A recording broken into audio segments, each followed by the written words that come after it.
outer layer cell is not dead, so gaseous exchange is taking place. तो अब पानी जो है बाहर निकलेगा। वाटर इफ्लक्स, पहले इनफ्लक्स हो रहा था फ्रेश वाटर में, फिर वाटर इफ्लक्स होगा।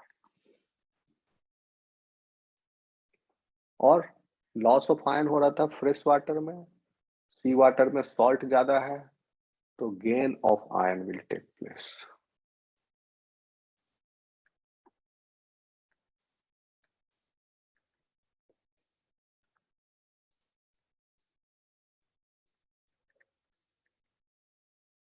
गेन,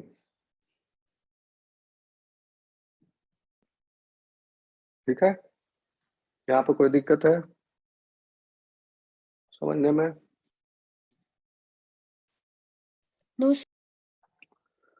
अब पानी इसके बॉडी में निकल रहा है और सॉल्ट घुस रहा है, तो इसको क्या करना चाहिए?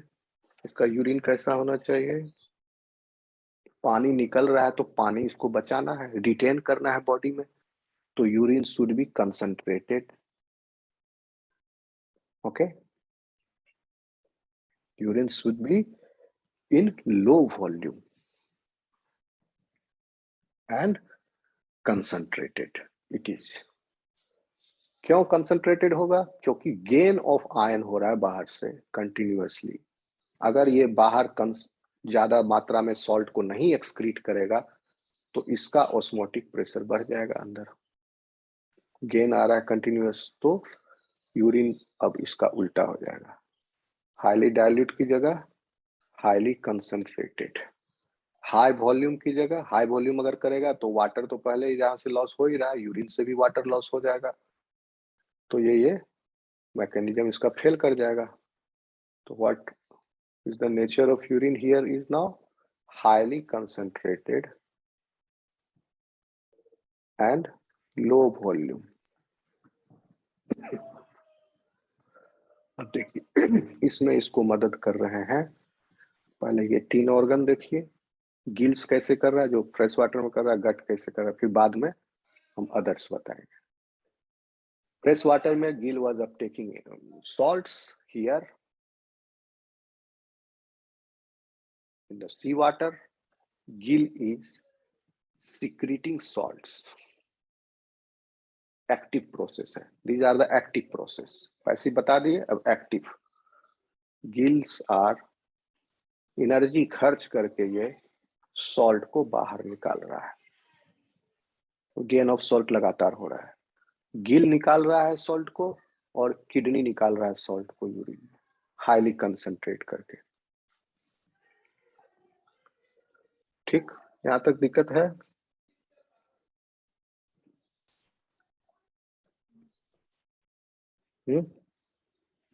सॉल्ट को ऐसे ही मैनेज किया, क्योंकि जब ये खाना खाएगा तो चाहे फ्रेश वाटर में रहे मरीन में रहे, उसके फूड में जो सॉल्ट्स होंगे वो तो एब्जॉर्ब होंगे इंटेस्टाइन में,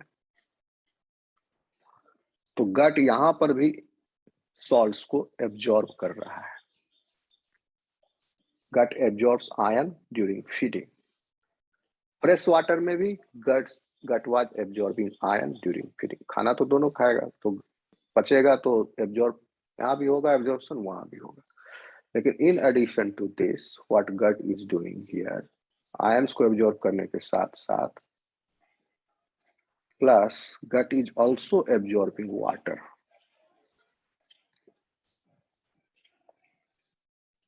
क्योंकि वाटर सॉल्ट को मैनेज कर लिया, अब वाटर को मैनेज करना है, क्योंकि वाटर कंटिन्यूअसली बाहर जा रहा है। अब देखिए इसमें मदद कर रहे हैं इसका गट भी, कैसे अभी हम बताएंगे। ठीक, और वाटर का मैनेज यहां से भी हो रहा है लो वॉल्यूम ऑफ यूरिन से, और कंटिन्यू सबसे ज्यादा वाटर मैनेज हो रहा है आपका इंटेस्टाइन से। ये वाटर क्योंकि कंटिन्यूअसली बाहर जा रहा है, और ये इसमें भी इंटेस्टाइन के द्वारा गट से एब्जॉर्ब कर रहा है। कैसे? ड्रिंक करके। फ्रेश वाटर में ड्रिंक नहीं कर रहा पानी, ये ड्रिंकिंग के द्वारा मैनेज नहीं कर रहा है, it is drinking sea water, it drinks sea water. Sea water के ड्रिंक करने पर क्या होगा इसका? अब ये एडल्ट फॉर्म है, सी वाटर में तो अमिसिट लार्वा है नहीं, velum is reduced and velum is only guarding the respiratory tract. So water is coming inside its mouth and unguarded esophagus, it is coming in there. Esophagus में there are presence of ion absorbing cells, ionocytes बोलते हैं, ionocytes. These are the cells which absorb ions. अब कहोगे कि यहाँ तो ion पहले ही gain हो रहा है, क्यों आयन को एब्जॉर्ब कर रहा है? डबल गेन हो जाएगा फिर एक्स्ट्रा, लेकिन यूरिन जो है हाईली कंसंट्रेटेड फॉर्म में निकाल रहा है तो मैनेज हो रहा है, लेकिन ये करना जरूरी है इसको, नहीं तो क्या होगा, वाटर का गेन भी नहीं होगा। क्यों? क्योंकि सी वाटर अगर डायरेक्ट इंटेस्टाइन में पहुंचा दिया जाए इसके, तो क्या होगा, सी वाटर में काफी ज्यादा आयन का कंसंट्रेशन है, इसके इंटेस्टाइन के सेल्स श्रिंक कर जाएंगे, उनसे सॉल्ट निकल के इंटेस्टाइन में आ जाएगा। नहीं सॉरी, सॉल्ट नहीं निकल, सॉल्ट बाहर ज्यादा है तो सॉल्ट इंटेस्टाइन के वाटर से निकल के ल्यूमेन के वाटर से निकल के इंटेस्टाइनल सेल्स में चले जाएंगे, और पानी कम है तो बदले में सेल से वाटर निकल के इधर आ जाएगा, तो एलिमेंट्री कैनाल इसका डिसरप्ट हो जाएगा, पूरा खराब हो जाएगा सी वाटर अगर ये ड्रिंक कर ले तो। एलिमेंट्री कैनाल में गट में जो फ्लूइड होना चाहिए, that fluid should be isotonic, this fluid should be isotonic with the fluid which is present in the wall of the intestine. अगर यहाँ पर डिफरेंस आ जाएगा दोनों के ऑस्मोलैरिटी स्ट्रेंथ में, then water and solute can cross these barriers passively, and that is not good. ठीक, so अब क्या कर रहा है मैकेनिज्म, आयनोसाइट्स जो है इसोफेगस में इसके हेल्प कर रहा है, पानी पिया ये इसोफेगस में गया, वहां पर आयंस एब्जॉर्ब हो गए, इतना एब्जॉर्ब हुए, वो जो पिया हुआ पानी है that has become isotonic now with the body fluid,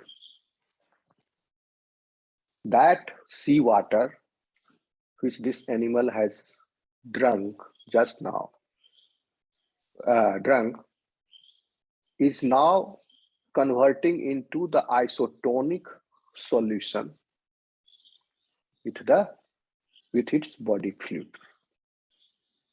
isotonic with its body fluid. ऐसा करने के पीछे मकसद ये है कि पानी को इसके इंटेस्टाइन में बिना किसी डैमेज का उसके पहुंचा दिया जाए, हार्मलेस है, now this water is harmless, क्योंकि ये अगर सी वाटर होता तो ये पानी हो जाता हाइपरटोनिक सॉल्यूशन, सी वाटर इसके केस में हाइपरटोनिक है, फ्रेश वाटर में क्या देखे थे, हाइपोटोनिक था, फ्रेश वाटर में सी वाटर इज हाइपरटोनिक, 1000 है 265 है, ये हाइपरटोनिक है, तो अगर ये पूरा हाइपरटोनिक सॉल्यूशन पहुंच जाता है इंटेस्टाइन में तो इंटेस्टाइन इसका डिसरप्ट हो जाएगा पूरा, so it is making that solution isotonic with the help of ionocytes present in esophagus, and ionocytes are absorbing ions selectively and not passively भी हो सकता है gain of ions, but these are the special cells which absorb ions, इतना जान लो, ions को absorb कर लिया, पानी से सोख लिया, पानी हो गया आइसोटोनिक, आइसोटोनिक पानी पहुंच गया इंटेस्टाइन में, अब इंटेस्टाइन जो है इस आइसोटोनिक पानी को फिर एब्जॉर्ब कर लेगा, आइसोटोनिक पानी से सॉल्यूशन से वाटर को एब्जॉर्ब कर लेगा विदाउट डिसरप्ट हुए, now water is getting absorbed here, तो वाटर का जो इफ्लक्स हो रहा है, लॉस हो रहा है बॉडी से via its skin is compensated by this mechanism.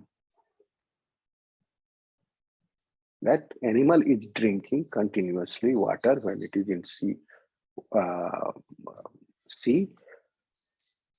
Ionocytes present in the esophagus are absorbing ions in that solution and making that solution isotonic. That isotonic seawater is reaching the gut, and there the absorption of remaining ions and water is taking place.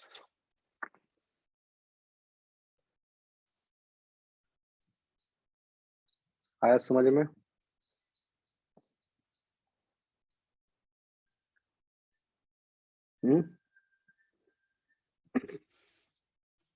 Hello, yes sir. नहीं समझ में आएगा, भूल जाएगा तो video दोबारा देखना, हमको बार बार नहीं बोलवा। आई हैव लेस टाइम, 7:30 बज रहा है आपको। फिर से बता दे रहा हूँ, maintaining this relatively constant intracellular ionic environment is very critical to the function of not only this animal, all animals. वो डिपेंड करेगा एनिमल किस हैबिटेट में है, accordingly they have developed the strategies. So this animal is living in fresh water and sea water as well, so it is maintaining like this. Okay. तो ये सारे vertebrates ऑस्मोरेगुलेटरी strategies अपनाते हैं different तरह के। समझ में आ रहा है? तो फ्रेश वाटर का आपको बता दिए। फ्रेश वाटर में ऑस्मोरेगुलेटरी स्ट्रेटजीज जो है उसके लिए चाहिए कि फिश जो है काउंटर एक्ट करे पैसिव फोर्सेस को, जो कि वहां पर फ्रेश वाटर में लॉस ऑफ आयंस होगा, यहाँ गेन ऑफ आयंस है in sea water, where it will be loss of ions. तो ये चलते रहेगा। ठीक है, तो loss of ions and gain of water in the case of fresh water is occurring across body surface.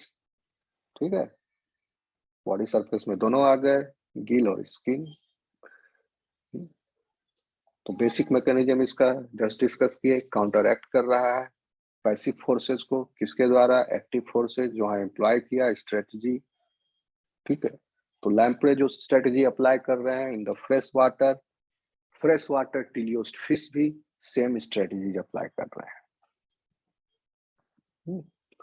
Monovalent ions जो है फ्रेश वाटर में, it is absorbed by the gills, sodium and chloride like these ions, and they are by this active process. यहाँ पर ये Gill Uptake नहीं, यहाँ पर sorry excretion में गिल सीक्रेट्स हो जाएगा, ये फ्रेश वाटर का रह गया, मिटाया नहीं था, ये गिल सीक्रेट्स यहाँ सी वाटर में। सी वाटर यहाँ तीर है ना, अपटेक कैसे हो? सीक्रेट्स। ठीक, तो like this they are doing in fresh water. Monovalent ions are absorbed by gills, and there it is actively taken up against the concentration gradient. Gut में भी these ions are getting absorbed from the dietary sources, और इसी बीच में kidney भी अपना role अदा कर रहा है, so that it is minimizing the salt loss which is occurring in the fresh water and excessive hydration, because the external medium is in external medium, as this is fresh water, water is high, water is more. So excessive hydration को kidney कैसे कर रहा है? By actively reabsorbing the ions. So urine is highly dilute there, and it is producing a highly dilute urine in high volume there. Sea water में जो है टिलियोस्ट fishes and this petromyzon, they are applying the same strategies. Okay, how they are counteracting this passive loss of water and gain of ions. ठीक है, टिलियोस्ट and lamprey भी same strategy apply कर रहे हैं, drinking rate जो है इनका, water को ड्रिंक कर रहे हैं, और ये ड्रिंकिंग रेट जो है सी वाटर में जब है तो ये ज्यादा पानी पीते हैं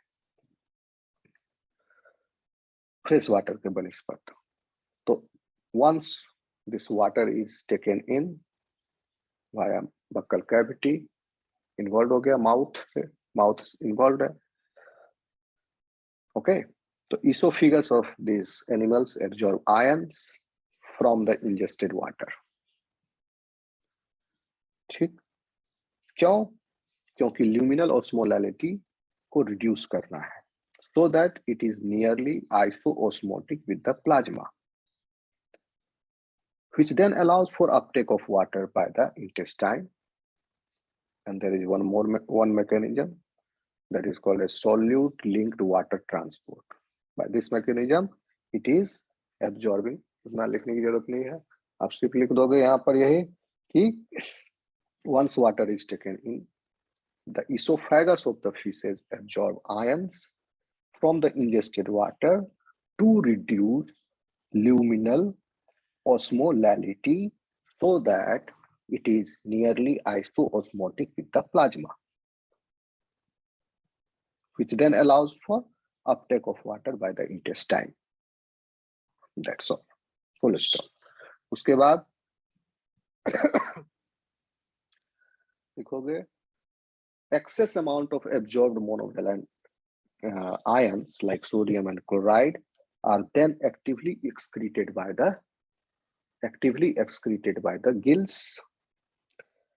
ठीक, डाइवेलेंट आयंस को किडनी कर रहा है, मैग्नीशियम, कैल्शियम, ये सब डाइवेलेंट आयंस है, they are regulated by kidney, they are excreted by kidney, basically highly concentrated है, सी वाटर में भी है बहुत सारा कैल्शियम मैग्नीशियम, उसको ये यूरिन के थ्रू निकाल रहा है with the help of kidney, लेकिन मोनोवेलेंट कैटायंस को वो गिल से निकाल रहा है।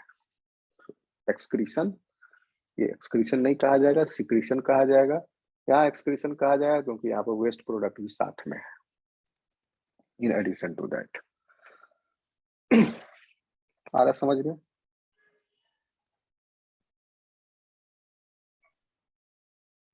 Yes, sir. Okay, so this is about the osmoregulation in Petromyzone. This topic is over. I hope you have got it. If any questions are related to this, you are welcome to ask me. Otherwise, I'm ending this class now. We will meet tomorrow. Okay? Okay, sir.